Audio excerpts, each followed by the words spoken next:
A história começa com um jovem chamado Rudo, que estava na primavera dos seus 16 anos. Enquanto cuidava das plantações no campo do pai, ele tentou usar magia verde para extrair toda a água de uma planta. Porém, como já esperava, a magia verde só servia para conceder, e ele ficou pensando em como tudo seria mais fácil se também soubesse usar outros tipos de magia. Mas então um homem o chamou por trás e avisou que tinha acabado de chegar uma carta da Academia de Magia da capital real. Mais tarde, quando voltou para a cidade, encontrou uma multidão reunida, todos animados ao saber que o prodígio da vila, Rudo, tinha sido aceito na prestigiada Academia Real de Magia de Videl. Era a primeira vez que algo assim acontecia na pequena vila de Porter, e além disso, ainda havia o fato de ele ter recebido uma recomendação de um figurão da capital, o que era um grande feito. Todos estavam muito felizes por ele, e Rudo agradeceu as palavras de apoio. Nesse momento, uma garota chamada Mia se aproximou e pediu para ele aceitar um amuleto que ela mesma havia feito, rezando por sua segurança. Ele aceitou com prazer e prometeu valorizá-lo, mas Mia ficou muito emocionada e começou a chorar, pedindo que ele se cuidasse, comesse direito e tudo mais, enquanto ele tentava acalmá-la. Dois homens próximos riam da cena e brincaram dizendo que, se ela estava tão preocupada, deveria ir junto com ele. Brincadeiras à parte, Rudo prometeu a Mia que daria tudo de si na Academia Real para se tornar um bom mago, mas até lá pediu que ela não chorasse e apenas continuasse sorrindo. Ela então parou de chorar, sorriu e disse que o esperaria feliz. Em seguida, sua mãe também se aproximou e o tranquilizou, dizendo que ele não precisava se preocupar com a casa, só queria que ele desse o melhor de si na academia. Toda a vila compartilhava do mesmo sentimento e o incentivava, pois ele era o melhor em magia e nos estudos, desejando-lhe sorte na nova jornada na capital. Assim, a noite de celebração passou, e o dia da partida chegou. Ele subiu na carruagem e se despediu de todos. Porém, enquanto partia, uma garota o observava de longe, no alto de uma árvore, e silenciosamente se despediu. No caminho para a capital, Rudo estava decidido a aproveitar essa chance e se tornar um mago que protegeria o reino de Viena e orgulharia sua vila. 4 anos depois, já com 20 anos, ele estava diante do diretor da academia, que, furioso, gritava com ele e jogava uma pilha de relatórios mostrando a bagunça que ele havia causado. Eram relatórios de batalhas, e segundo eles, Rudo nunca estava na linha de frente, não fazia nada além de correr por aí com sua equitação de caipira. Lendo aqueles documentos, o diretor Alance disse que ele havia manchado o brasão da academia, orgulho da nação. 4 anos antes, todos comentavam que ele tinha recebido recomendação direta do Rei Estrela Celestial, que havia sido admitido mesmo sendo de fora da capital e ainda era o primeiro usuário de magia verde em 1000 anos de história da Academia Real de Magia de Vader. Mas agora tudo parecia não passar de uma farsa que havia protegido um inútil. Alance continuou berrando que um mago que só trazia a causa ao campo de batalha não tinha valor algum. Rudo tentou se explicar, dizendo que apenas lançava magias de suporte para que seus companheiros não sofressem ferimentos, mas o diretor não quis ouvir e afirmou que um mago verde nos ermos valia menos que um inseto.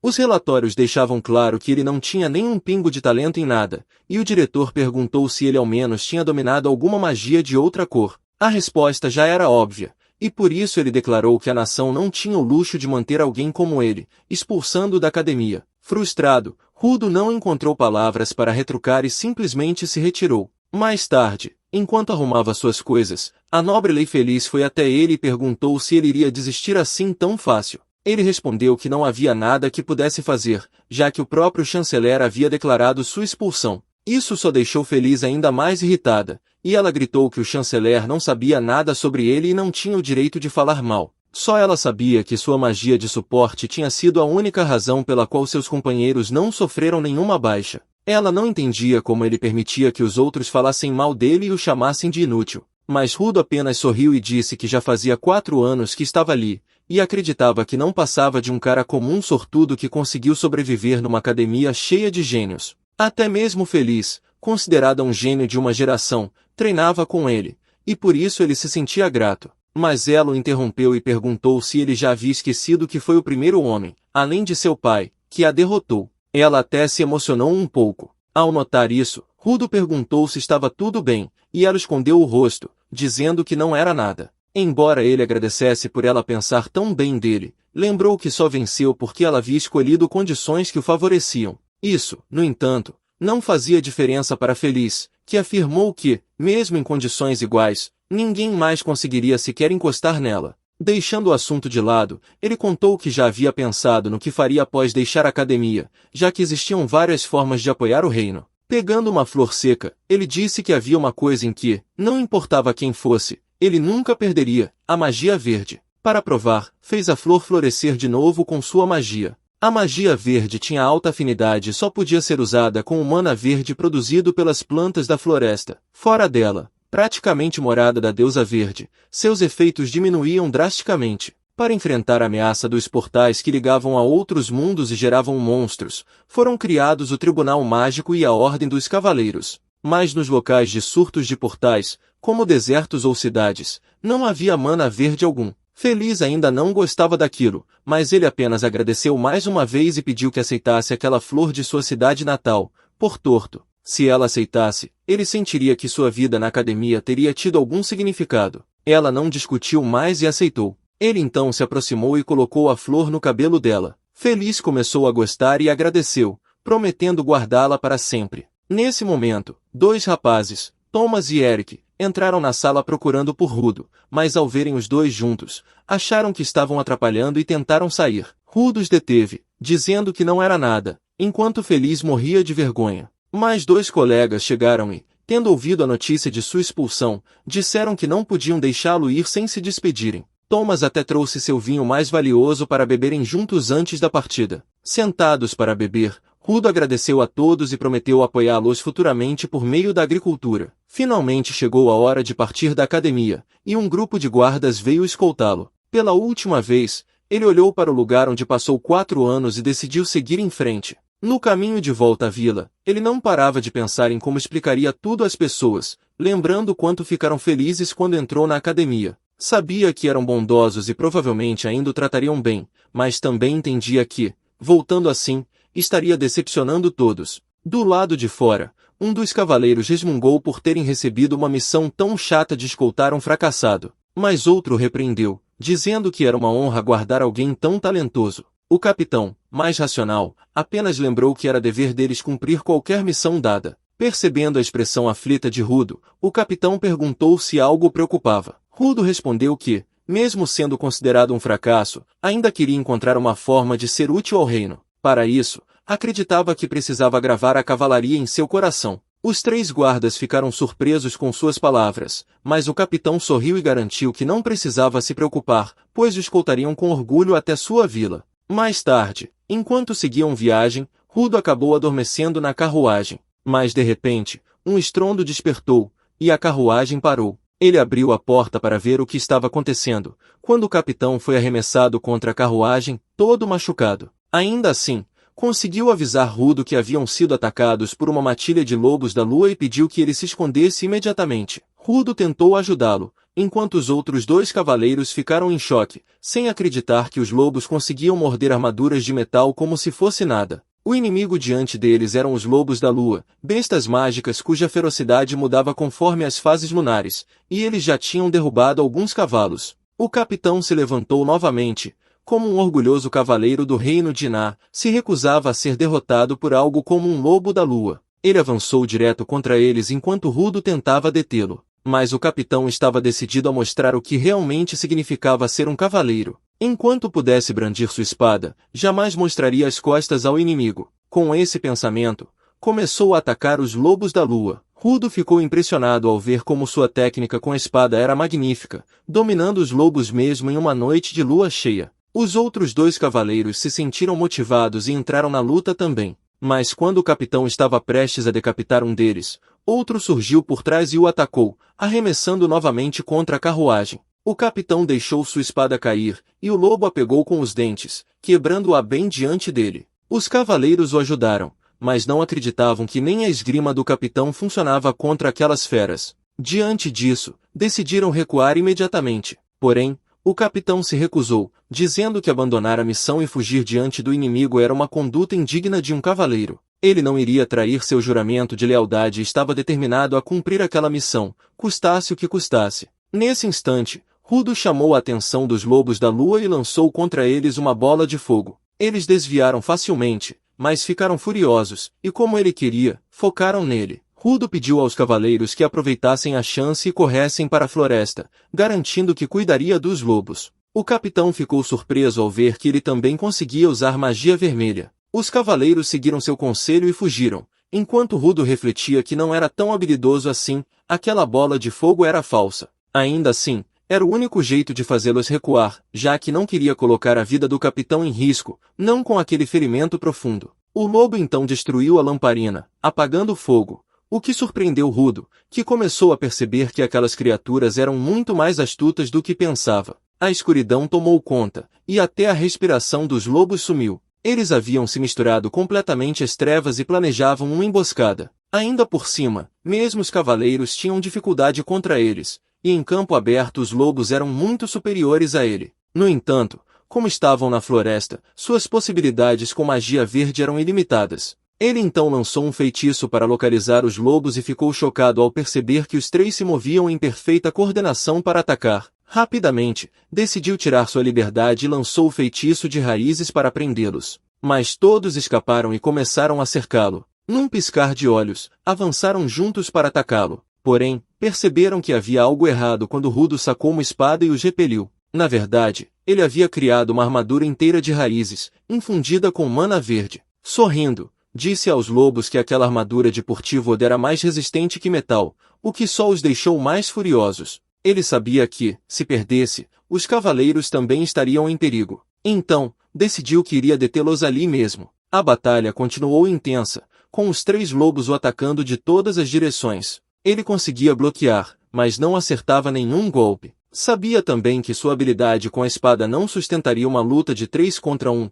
então planejou derrubá-los 1 a 1. Porém, um deles mordeu sua perna. A armadura o protegeu, mas ele ficou imobilizado. Outro aproveitou e mordeu sua mão, impedindo de usar a espada. Preso, o terceiro lobo tentou atacá-lo pelas costas. Sem muitas opções, ele lançou um ataque de área para acertar todos ao mesmo tempo. Mas antes que pudesse concluir o feitiço, os três recuaram rapidamente, aumentando a distância. Rudo ficou chocado. Além de velozes, eles também detectavam magia com precisão, tornando quase impossível restringi-los. Sua energia e mana estavam chegando ao limite, e uma luta prolongada só pioraria sua situação. De repente, um dos lobos avançou e o acertou de frente, lançando-o longe. Ele tentou atacá-los de novo com magia, mas, como antes, eles saltaram para escapar. Mas esse era exatamente o momento que Rudo esperava. Ele concentrou mana verde em sua espada e acertou os três lobos no ar, jogando-os ao chão. Mesmo sendo um puro blefe, ele se perguntou se tinha dado certo.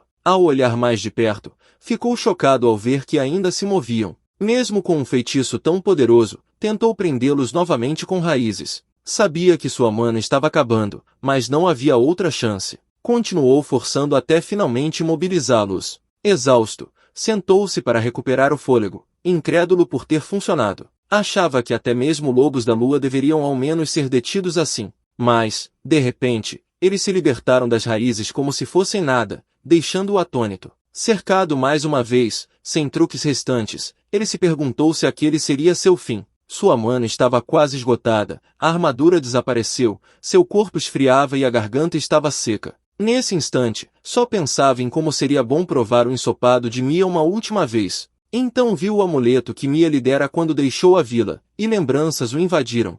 Como Mia, sua mãe e todos da vila acreditavam nele e depositavam esperanças em seu futuro. Pensando em todos que confiavam nele, recusou-se a morrer ali. Não queria entristecer sua vila. Com esse pensamento, avançou contra os lobos da lua, quando de repente uma garota caiu dos céus direto em cima dele. Ela o abraçou forte, feliz por revê-lo depois de tanto tempo. Ele também ficou feliz em vê-la, mas primeiro apontou para os lobos e disse que estavam em apuros. Vivien fez bico, dizendo que ele estava mudando de assunto, e afirmou que já tinha visto aqueles 3 cães. Ele corrigiu que não eram cães, mas lobos da lua, e ainda por cima era noite de lua cheia. Mas ela não ligou. Para ela, não passavam de pragas atrapalhando seu caminho. Com um olhar ameaçador, sugeriu que os derrotassem num piscar de olhos, só porque podiam. Rudo insistiu que não era tão simples e lembrou que já tinha usado toda a mana. Mas ela não se importou e disse que havia mana de sobra, bastava fazerem seu ritual de sempre. Chegando bem perto dele,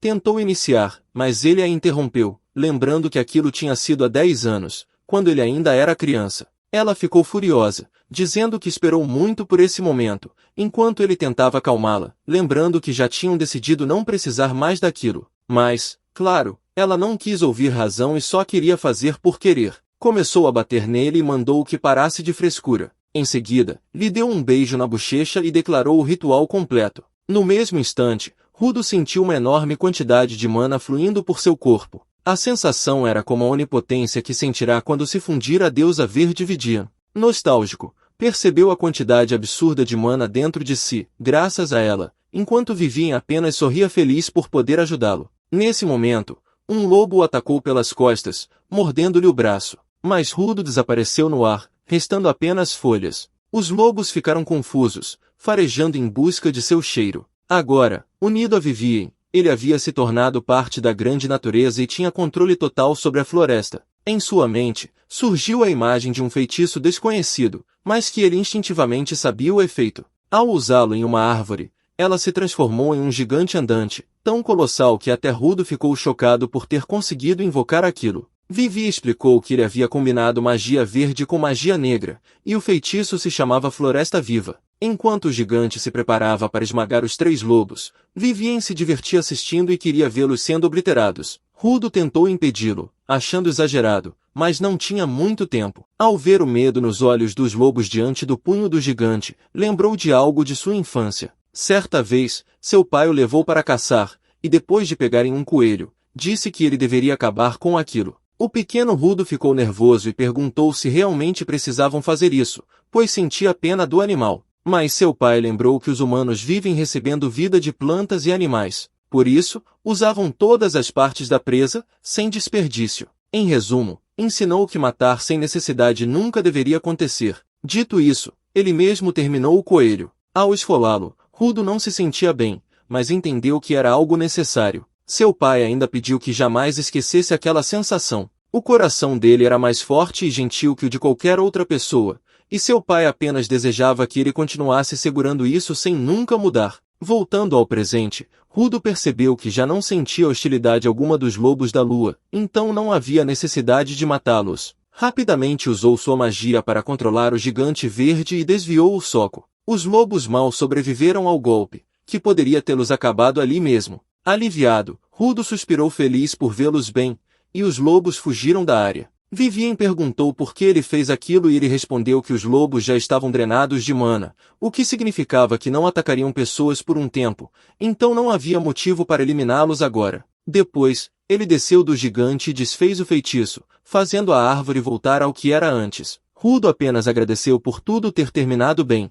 pois tinha pensado que a floresta inteira seria destruída na luta. Felizmente, nada disso aconteceu. De repente, Vivien apareceu novamente e o abraçou forte, dando-lhe boas-vindas de volta ao lar. Rudo também ficou feliz de revê-la e agradeceu pela ajuda na luta, exatamente como esperava, pois o poder de mana da deusa verde era simplesmente incrível. Ela respondeu que era óbvio, afinal, já estava ali há muito tempo. Mas, mais importante, apontou que o feitiço do gigante verde não era algo que qualquer pessoa pudesse fazer. Ele era diferente, tinha um receptáculo de mana tão vasto quanto o oceano. Rudo agradeceu pelo elogio, mas lembrou que na capital real ele não passou de um inútil, então não importava. Ela, porém, explicou que, por mais incrível que fosse a magia verde, ela mal funcionava fora da floresta, mas garantiu que ele não precisava se preocupar, enquanto tivesse a floresta e a ela ao seu lado. Em seguida, com um olhar intimidador, sugeriu que fossem até a Academia Real de Magia,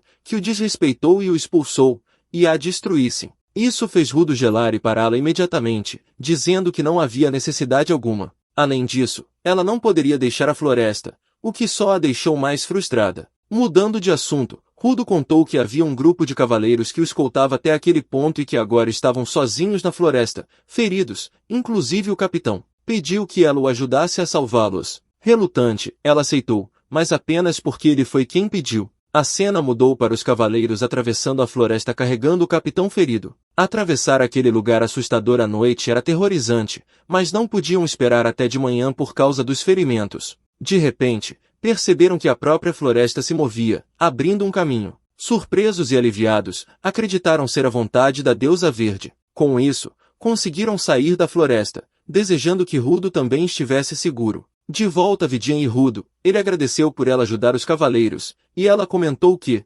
mesmo depois de todo aquele tempo, ele ainda era um coração mole. Mas também disse que estava feliz em ver que ele não tinha mudado, pois temia que tivesse se corrompido na cidade. Rudo contou que, de fato, havia todo tipo de gente na capital, mas no que dizia respeito à magia, ele continuava um fracasso, e foi justamente por isso que foi expulso. Agora, voltava de mãos vazias. Vivien, porém, discordou. Para ela, ele tinha mudado muito desde que saíra da vila. Ele havia usado magia negra, branca, vermelha e até azul, um feito impressionante. Ele a interrompeu, dizendo que ela estava exagerando, já que não sabia usar nenhuma delas direito. Mas ela insistiu, ele havia dado vida a uma árvore colossal, e isso só era possível graças à magia negra, que manipula a própria vida. Além disso, junto com o fluxo absurdo de mana verde, ela sentia dentro dele pequenos traços de todos os outros tipos de mana, algo que nunca tinha visto antes. Em resumo, dava para ver o quanto ele tinha se esforçado na capital,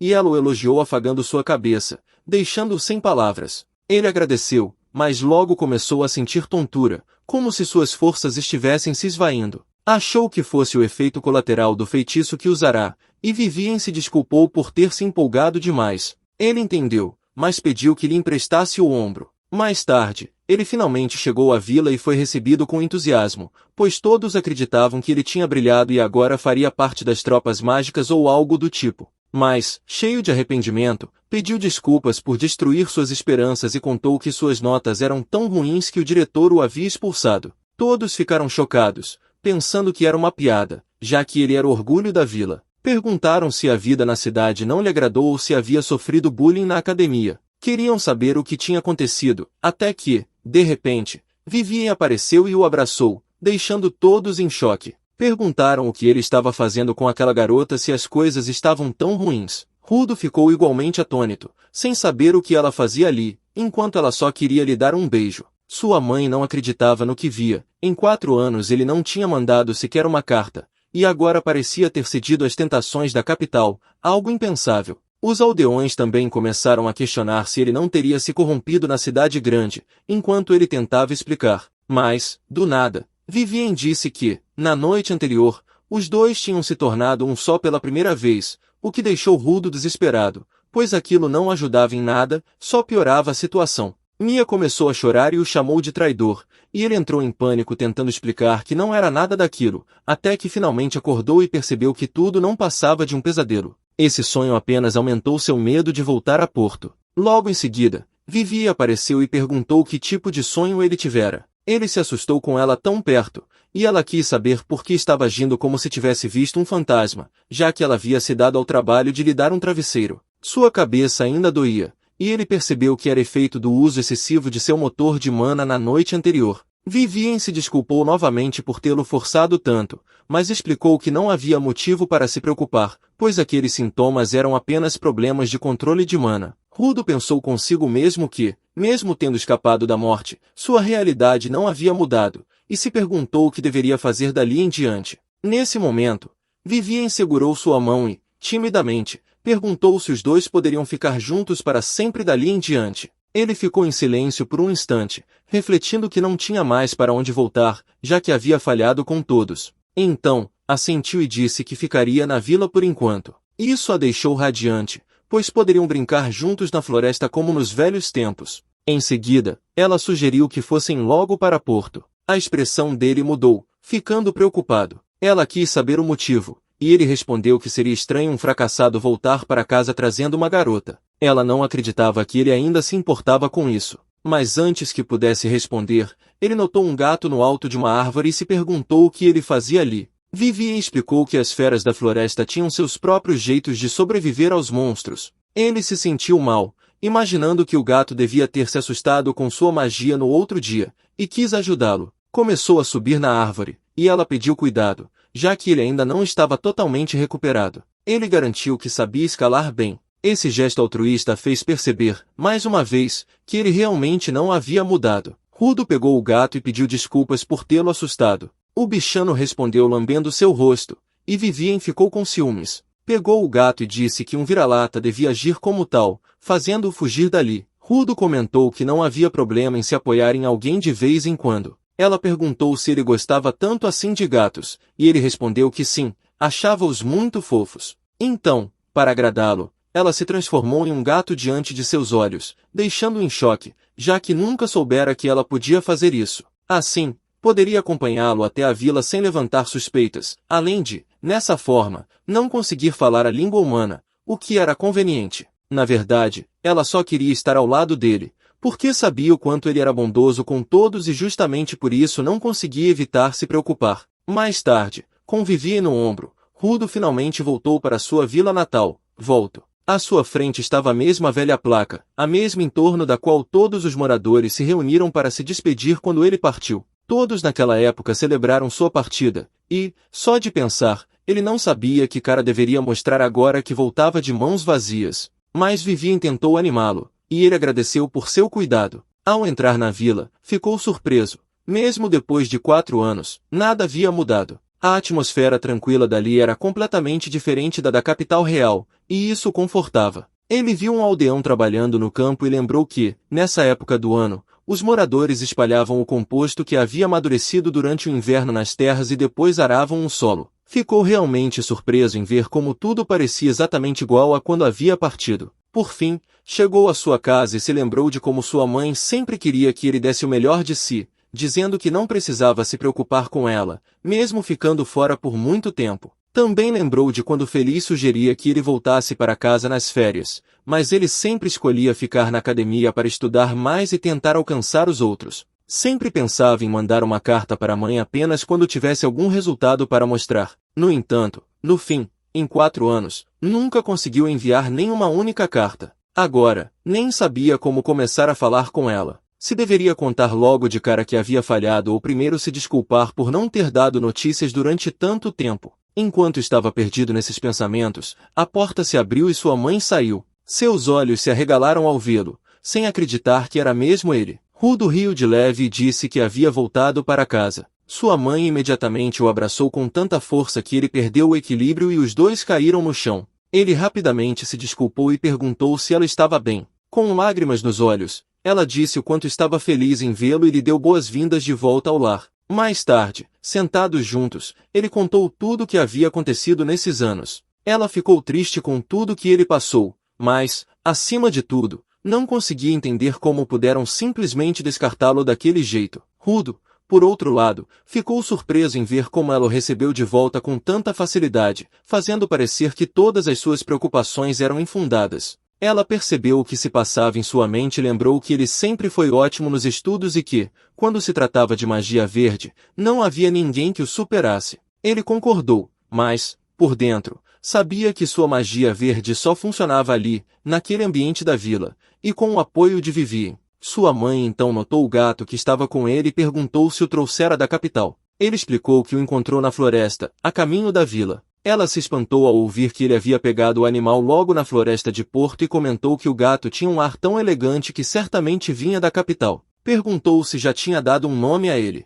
Sem pensar muito, Rudo improvisou e disse que o nome dela era Vivi. Sua mãe adorou o nome, pois lembrava a deusa guardiã da vila, Vivien. Já Rudo deu uma risadinha nervosa, percebendo claramente que Vivien não havia gostado nada. Deixando isso de lado, ele perguntou se havia leite fresco para dar a Vivi, e sua mãe concordou que era uma ótima ideia. Ele serviu o leite, e no primeiro gole Vivien ficou encantada, sem acreditar no sabor delicioso. Rudo percebeu o quanto ela estava gostando e comentou que a vila produzia leite e colheitas que eram, de fato, os melhores do continente. Mas sua mãe não tinha tanta certeza e perguntou se a capital não atraía os melhores chefes e os ingredientes mais finos. Ele respondeu que sim, mas que tempo era algo que não se podia comprar. Ao redor da capital, o mana verde havia murchado e se transformado em um completo deserto. Mesmo que houvesse água, a comida precisava ser trazida de longe. Até as maçãs de mel que comiam na capital nunca eram frescas. Pegando uma ali mesmo na mesa, deu uma mordida e imediatamente sentiu a nostalgia,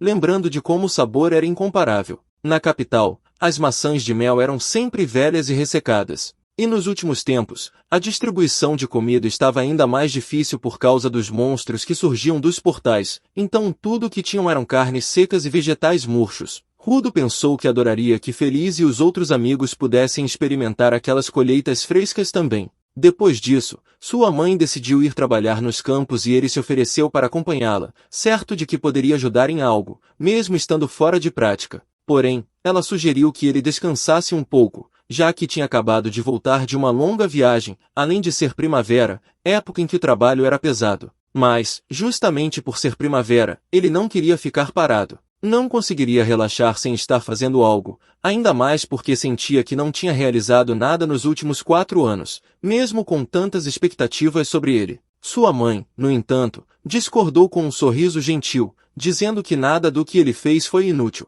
Isso o deixou sem palavras. Então, já que ele queria ajudar, ela pediu que trocasse de roupa, pois não poderia trabalhar na roça vestido daquele jeito. Apontou para uma prateleira, onde havia guardado as roupas de trabalho do pai dele, e disse que provavelmente agora serviriam perfeitamente. Ele não entendeu de primeira e perguntou o que ela queria dizer, mas ela apenas mudou de assunto e disse que o esperaria lá fora. Ao vestir-se com aquelas roupas, ficou surpreso em ver como se ajustavam bem nele. Mesmo não tendo conseguido orgulhar o pai ao entrar no exército mágico, decidiu que ao menos queria ajudar de outra forma. Com esse pensamento, resolveu dar uso às terras e às roupas do pai. Enquanto isso, Mia corria pela vila, pois ouvira alguns tios comentando na estrada que alguém usando o uniforme da academia de magia havia chegado. Não tinha dúvidas de que era Rudo, e, animada, correu em direção à casa dele, ansiosa para vê-lo depois de tanto tempo. Nesse momento, somos apresentados a um pouco da história da Vila de Porto.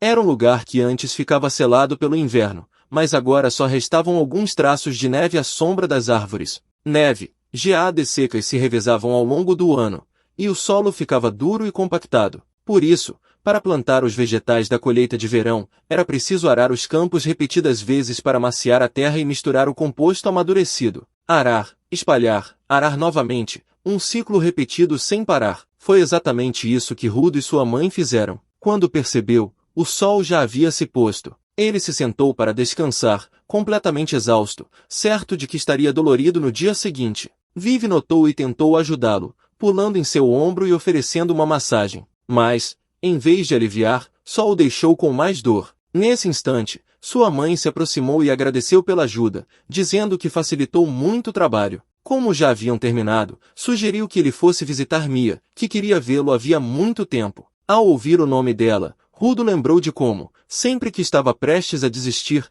era o amuleto dela que lhe dava forças para continuar. Para ele, o verdadeiro gosto de casa era o ensopado de Mia. Sua mãe ainda o provocou, dizendo que Mia havia se tornado muito bonita nesses 4 anos. Ele concordou que provavelmente sim, mas não sabia se era a hora certa de vê-la. Surpresa, sua mãe perguntou o que poderia ser mais importante do que sua amiga de infância. Ele explicou que não eram nada disso, e além disso, quando voltou à vila, já tinha decidido visitar um lugar antes de qualquer outra coisa, o campo do pai. Sua mãe se surpreendeu com isso e quis saber por quê, já que não era mais possível cultivar nada ali. Mas, ao olhar nos olhos do filho, percebeu o quanto ele estava determinado e não insistiu mais, decidindo acompanhá-lo. No caminho, Rudo lembrou de quantas vezes já havia percorrido aquela estrada com a mãe quando criança. A terra que o pai deixara e o campo que passava de geração em geração na família. Era uma das maiores áreas da Vila de Porto, onde a agricultura era a principal atividade. Houve uma época em que aquele campo produzia a maior colheita da vila, reunindo muita gente para trabalhar,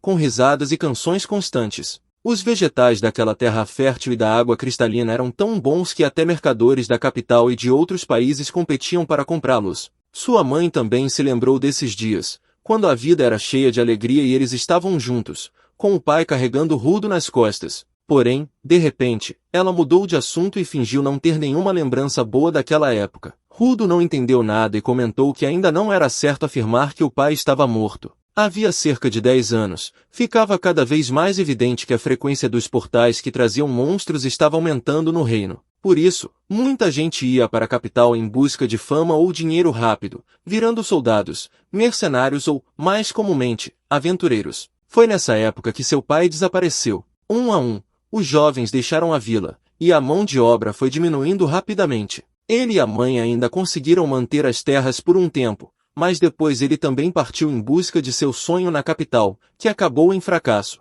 Ele se arrependeu muito dessa decisão, porém, agora que estava de volta, decidiu criar um novo sonho naquela vasta terra. Queria provar que suas palavras a feliz, quando deixou a academia, não eram mentira, existia mais de uma forma de apoiar o reino. Finalmente, os dois chegaram ao campo do pai, e ele ficou chocado com o que viu. Não havia mais espaço algum para cultivo. Jamais imaginara que as terras mudariam tanto, até ver com seus próprios olhos. Sua mãe reforçou mais uma vez que aquele campo já não prestava para nada. Além disso, a vila toda já sofria com a falta de trabalhadores. Por isso, trabalhar em um campo daquele jeito não era possível. Ele decidiu caminhar um pouco e pediu à mãe que o chamasse quando tivesse tido tempo para pensar sozinho. Ao vê-la se afastar, notou como suas mãos estavam ainda mais calejadas do que 4 anos atrás e pôde entender a frustração dela por ter de assistir de braços cruzados as terras da família se deteriorarem. Rudo não podia aceitar que aqueles 4 anos na academia tinham sido em vão. Precisava acreditar que havia algo que pudesse fazer para consertar aquilo. Foi então que teve uma ideia. Talvez pudesse usar um feitiço que aprenderá na academia. Pediu a ajuda de Vidian, sem hesitar. Ela voltou à sua forma verdadeira e disse que ele nem precisava pedir. Na verdade, ficou surpresa por ele estar pedindo um beijo por conta própria, mas confessou que gostou disso. Rudo tentou explicar que não era nada disso, só queria um pouco de força emprestada, mas ela insistiu que esse era justamente o motivo de precisarem se beijar. Ele rebateu que não era necessário e, além disso, percebeu que sua mãe estava voltando, então não tinham muito tempo. Antes que ele pudesse impedi-la, ela lhe deu um beijo na bochecha e, imediatamente, ele sentiu um fluxo imenso de mana percorrendo seu corpo. Com isso feito, ela perguntou o que ele pretendia fazer com toda aquela energia, já que a magia verde não servia para fazer as plantas murcharem. Ele respondeu que sabia disso. Já havia tentado algumas vezes antes, o mana verde era a fonte da vida, que trazia vitalidade,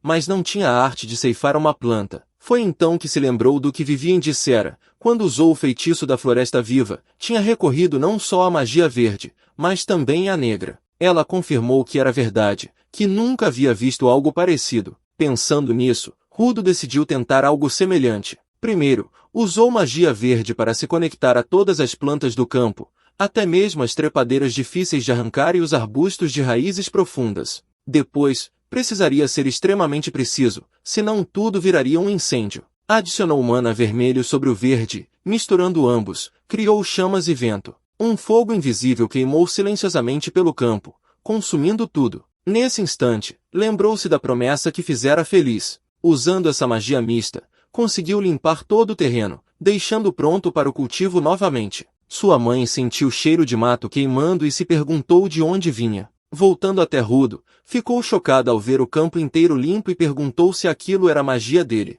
Ele confirmou que sim, era algo que aprenderá na academia. Sua mãe, emocionada, mal conseguia acreditar no que via, imaginando se poderia trabalhar ali de novo como no tempo em que seu marido estava vivo. Rudo apenas sorriu e garantiu que agora que estava de volta, poderia trabalhar com ela, já que o pai lhe ensinara muito sobre agricultura. Além disso, havia feito uma promessa importante na capital, e para cumpri-la precisava fazer aquilo. Sua mãe ficou feliz e curiosa para saber que promessa era essa. Começou a provocá-lo, perguntando se ele tinha arrumado uma namorada na cidade. Nervoso, ele explicou que não era nada disso, apenas um simples voto. Nesse momento, Vivi ouviu alguém se aproximando e ficou em alerta. Era Mia, animadíssima ao confirmar que o boato era verdadeiro. Rudo havia voltado, mas, ao correr até ele, tropeçou numa pedra e caiu de cara bem em cima de Vivi. A gata quase sufocou tentando se soltar, até que Mia a pegou e pediu desculpas, enquanto Rudo ria da cena, que lhe trouxe velhas lembranças.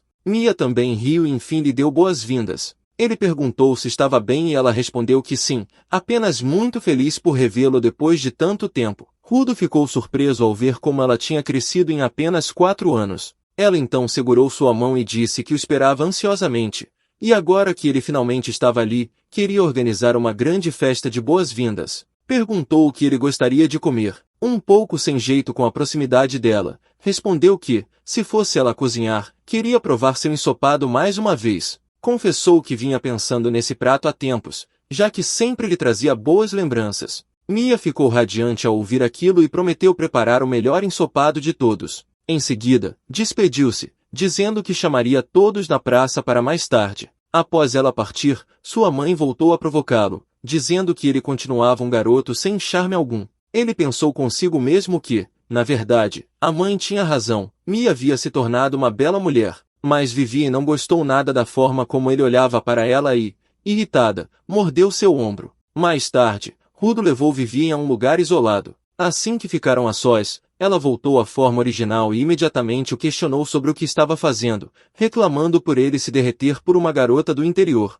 Ele explicou que não era nada disso, Mia era apenas uma amiga de infância e ele só estava nervoso porque fazia tempo que não a via e agora ela parecia tão diferente. Mudando de assunto, notou que ela ainda mantinha as orelhas de gato e perguntou por quê. Ela respondeu que, embora fosse a primeira vez tentando ser um gato, descobriu que as orelhas eram muito práticas e, além disso, ficavam fofas. Ele riu e disse que realmente combinavam com ela. Isso a deixou ainda mais feliz, e quando ele a abraçou, ela se derreteu com o elogio. Voltando ao foco, enquanto os dois estavam diante de uma árvore gigantesca, ela quis saber por que ele a trouxera até ali e o que planejavam fazer na floresta de Tatis. A floresta de Tatis ficava no fundo da floresta de Porto e era um lugar que nem mesmo aventureiros experientes da vila ousavam entrar. Rudo lembrou que, quando criança, perguntou à mãe por que ninguém ia até lá, e ela contou a história do grande escudo exposto na praça da vila. Era o escudo de um lendário grupo de aventureiros conhecido como os Valentes.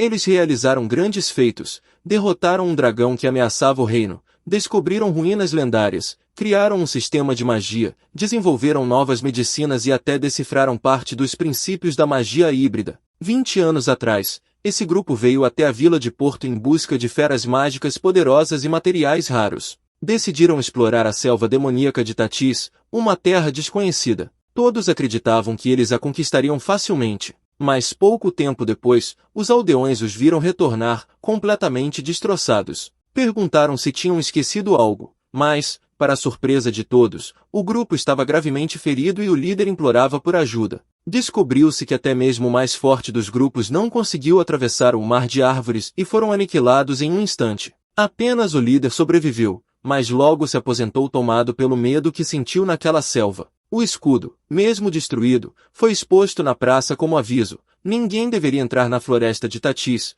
pois entrar ali significava perder a vida. De volta ao presente, Vidian comentou que era uma história terrível, mas que a floresta apenas seguia seu curso. Rudo acrescentou que era inevitável, já que o redemoinho de mana do Monte Tatis tinha uma influência fortíssima ali. Até ele perdia o controle do mana naquele lugar, e qualquer equipamento metálico se tornava inútil. Além disso, as pessoas geralmente perdiam a noção de si mesmas, e ainda havia feras selvagens capazes de esmagar até os mais poderosos, embora muitas estivessem hibernando no momento. O motivo de ele conseguir andar livremente por aquela terra mágica era a bênção da deusa verde Vidian. Seu objetivo ali era colher frutas raras que não existiam fora da floresta. Lembrou a ela do fruto vermelho em forma de coração que costumavam comer juntos quando crianças, o tamatada. Vivian, salivando só de pensar, se lembrou perfeitamente. Uma única mordida era suficiente para dar energia a ponto de espantar o frio. Rudo acrescentou que, além disso, o fruto enchia o corpo de mana. Ele acreditava que, se conseguisse cultivar tamatadas nas terras do pai, poderia até apoiar o exército mágico. Nesse instante, encontrou algo. Vivian perguntou se era o fruto, mas na verdade era o esterco de um urso de pedra. Rudo ficou animado, o que a deixou confusa. O motivo era que havia uma muda de tamatada brotando ali. Ela perguntou se ele estava bem da cabeça, já que era apenas fezes. Ele explicou que não iam comer aquilo, mas lembrou que os ursos de pedra se alimentavam de tamatadas, e por várias vezes eles mesmos tinham perdido frutos para eles, o que ela confirmou irritada. Ele contou que as sementes presentes no excremento dos ursos germinavam todas de uma vez na primavera, mas ela, ainda com nojo, pediu que não tocasse naquilo com tanta naturalidade e sugeriu que fossem procurar frutos maduros. Rudo explicou que esses frutos eram grandes e pesados, e mesmo com um cesto de bambu só conseguiriam trazer alguns poucos de volta. Por isso, trabalhar em um campo daquele jeito não era viável. Contou que as sementes no excremento dos ursos germinavam todas de uma vez na primavera, mas ela, ainda com nojo, pediu que não tocasse naquilo com tanta naturalidade e sugeriu que fossem procurar frutos maduros. Rudo explicou que esses frutos eram grandes e pesados, e mesmo com um cesto só conseguiriam trazer poucos de volta. Então seu plano era pegar apenas as sementes, cultivá-las e fazê-las brotar de novo, para que pudessem ter quantos quisessem, quando quisessem. Ela admitiu que o plano era bom, mas deixou claro que não chegaria perto de fezes de animais selvagens. Dito isso, saiu para caminhar. Rudo começou a coletar as sementes e refletiu que aquela era uma ótima oportunidade, já que o urso de pedra estava em hibernação. Como o pai lhe ensinara, Usou uma bandeja especial para não cortar as raízes no solo, sendo muito cuidadoso. Quando Vidian gritou seu nome, ele pediu silêncio, pois precisava se concentrar, ou as sementes quebrariam. Mas, de repente, ela o agarrou e o empurrou, salvando-o de uma garra monstruosa que passou a centímetros de sua cabeça. Eles se abaixaram, e ela perguntou se ele estava bem. Ele agradeceu por salvar sua vida. A criatura que os atacava era um urso de pedra. Pelo nível de agressividade, devia ter acabado de acordar da hibernação. Rudo não acreditava que tivesse despertado tão cedo e pensou que era o pior cenário possível, já que, embora normalmente fossem tranquilos, lutavam desesperadamente pela sobrevivência. O pelo deles era tão duro quanto pedra, daí o nome, e suas garras tinham força para despedaçar rochas com um único golpe. Um só ataque era capaz de destruir até os melhores escudos dos guerreiros. A besta diante deles era o guardião da floresta de Tatis, o urso cinzento. Esses ursos eram conhecidos por habitar a floresta de Porto e, apesar do tamanho intimidador, normalmente eram herbívoros e evitavam conflitos. Mas os que viviam na selva de Tatis haviam mutado sob o poder mágico único daquele lugar. Seus corpos ficaram várias vezes maiores, tornando-se os guardiões daquela selva. Quando a fera se preparava para atacá-los, Rudo gritou para Vivien que aquela era a chance de fugirem. Mas ela só pensava em beijá-lo para poderem se fundir. Ele a empurrou para salvá-la antes que a garra do urso atingisse os dois. Pediu desculpas, mas lembrou que estavam em apuros e não havia tempo para isso. Ela gritou que precisavam do ritual, mas ele insistiu que não havia tempo, deixando-a irritada. Mesmo assim, ela concordou em se fundir sem o ritual, emprestando-lhe sua força. Porém, continuou resmungando no assento de trás, dizendo que ele não tinha emoções, ao que ele respondeu que ouvia isso com frequência. Mas o mais urgente era a besta colossal diante deles. No calor do momento, Rudo usou magia verde para criar um escudo contra o próximo ataque. Rapidamente percebeu que podia ter cometido um erro. As garras do urso eram fortes o bastante para destruir até os escudos de elite dos guerreiros. Seu escudo improvisado, sem encantamentos nem técnica, não tinha chance. Mas já era tarde. O urso desferiu o golpe com toda a força, e Rudo resistiu, empurrando de volta. A força da criatura era absurda, e ele não sabia como sair daquela situação. Mesmo assim, manteve a calma e decidiu reforçar seu corpo, despejando todo o mana que tinha no escudo. Com isso, conseguiu repelir o urso, que caiu no chão. O próprio Rudo ficou surpreso ao ver que seu escudo de madeira estava intacto. Não entendia como havia repelido o ataque de um urso de pedra no mar de árvores. Logo percebeu o motivo. A quantidade de mana que recebia ali era incomparável à de quando se fundia com a deusa fora da selva. Enquanto isso, Vivien perguntava por que ele estava tão surpreso e lembrou que, quando pequenos, já usavam sua mana para brincar com os monstros dali. Ele finalmente se lembrou. Era verdade, embora naquela época ele só corresse para fugir. Enquanto pensava, o urso avançou contra ele, mas Rudo conseguiu desviar a tempo, e a fera se chocou de cabeça contra uma árvore. Ele ficou atrás, sentindo a energia espessa percorrer seu corpo sem parar. Como havia ido ali para colher tamatadas, não pretendia voltar de mãos vazias. Agora que o urso bloqueava seu caminho, restava apenas uma opção: caçá-lo. Criou uma espada gigante de mana verde, com um único golpe. Cortou o urso ao meio. Diante da besta morta, prometeu que não desperdiçaria sua vida preciosa. Vivien comentou que, na caça, ele era impiedoso, diferente de quando enfrentou os lobos da lua. Ele respondeu que a situação era outra, não havia necessidade de matar os lobos, que eram guardiões do ecossistema. Já a caça, por mais egoísta que fosse, era necessária para os humanos sobreviverem. O pelo do urso, por exemplo, ficava mais macio após drenado e era valioso para o inverno rigoroso da vila. Suas glândulas produziam ingredientes para remédios de alta qualidade, e de suas garras e presas podiam ser feitos cajados e ferramentas mágicas. Além disso, sua carne era extremamente nutritiva e deliciosa. Pouco depois, ele já havia desmontado todo o urso. O problema agora era como levar tudo de volta. Olhou para Vidian, pedindo ajuda, mas ela se recusou, não gostava de trabalho pesado. Perguntou então se ao menos carregaria as sementes de tamatada, mas ela recusou outra vez, dizendo que não queria tocar naquilo. Ele começou a se perguntar o que faria, até que teve uma ideia. Enquanto isso, sua mãe, em casa, já estava preocupada, pois ele tinha saído de manhã e ainda não voltará. Finalmente, ele retornou, carregando um saco gigantesco que a deixou chocada. Perguntou o que havia ali dentro. Rudo abriu e mostrou tudo o que havia trazido, surpreendendo-a ainda mais. Apesar de já estar acostumada a vê-lo trazer presas inesperadamente grandes, desta vez era maior que nunca. Acontece que ele usou folhas da floresta com propriedades esterilizantes, ampliadas por magia, para embrulhar a carne. Depois reforçou as vinhas, e com suas habilidades em cordas, amarrou tudo. Em seguida, fortaleceu o corpo com mana verde para carregar o urso inteiro. Embora imagens de magias novas inundassem sua mente, só conseguiu realizar aqueles feitiços complexos graças ao mana de Vivien e da floresta. Agradeceu a ela, que confirmou dizendo que agora, fundida a ele, também conseguia sentir. 4 anos atrás, ele nem seria capaz de receber tanto mana.